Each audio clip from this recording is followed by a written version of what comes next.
109। আমরা প্রায় পৌঁছে গেছি, তাই আমি এখন খুব খুশি হয়েছি। ওই তো ডাঙা।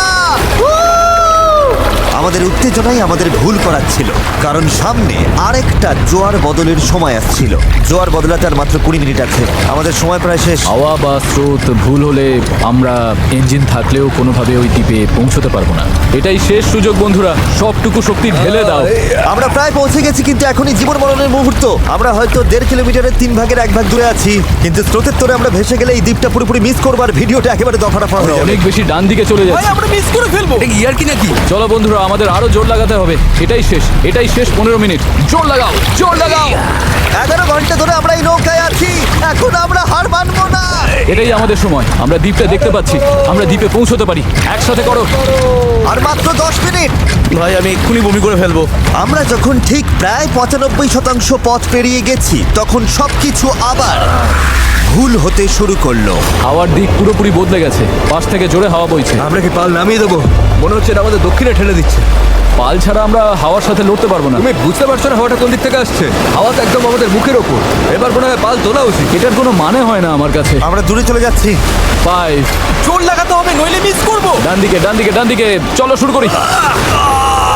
4, সমুদ্র এত কঠিন কেন? 3, জোরে চালাও। 2, প্রয়োজন আর হলে ছিল আমি না। হাত দিয়েও প্যাডেল করবো। বড় ঢেউ, বড় ঢেউ। আর চলো। নিজের সবটুকু শক্তি দিয়ে দাও। আমি চেষ্টা করছি ভাই। চলো চলো চলো চলে যাও। আমার মনে হচ্ছে আমরা আর সামনে এগোচ্ছি না। আমারও তাই মনে হচ্ছে। জোয়ার বদলে গেছে আর সেটা আমাদের টেনে বাইরে নিয়ে যাচ্ছে। যে স্রোত আমাদের পেছন থেকে ঠেলছিল, এখন সেটাই আমাদের বিরুদ্ধে কাজ করছে, আর আমরা কিছুই করতে পারছিলাম না। আমরা এতটা কাছে ছিলাম। আরো দূরে চলে যাচ্ছি। 0.8 কিলোমিটার দূরে চলে গেছে। আমরা সাঁতার কেটেও হয়তো পৌঁছে যেতে পারতাম। আমাদের সব আশা কি তাহলে শেষ? হ্যাঁ শেষ। I am sorry guys. আমি বিশ্বাসই করতে পারছি না। আমরা ওই দ্বীপের খুব কাছে ছিলাম।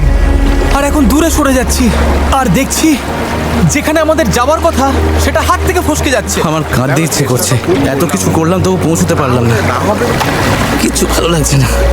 প্রায় পেরে গিয়েছিলাম।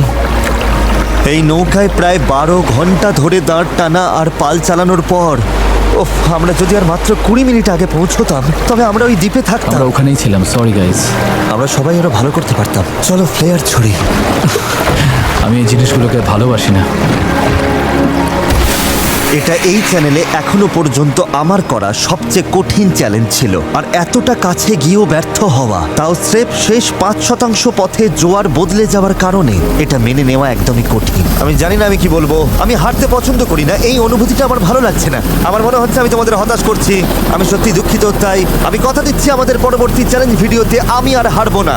আমি এখন এই হেলিকপ্টারে উঠবো, পরে দেখা হবে।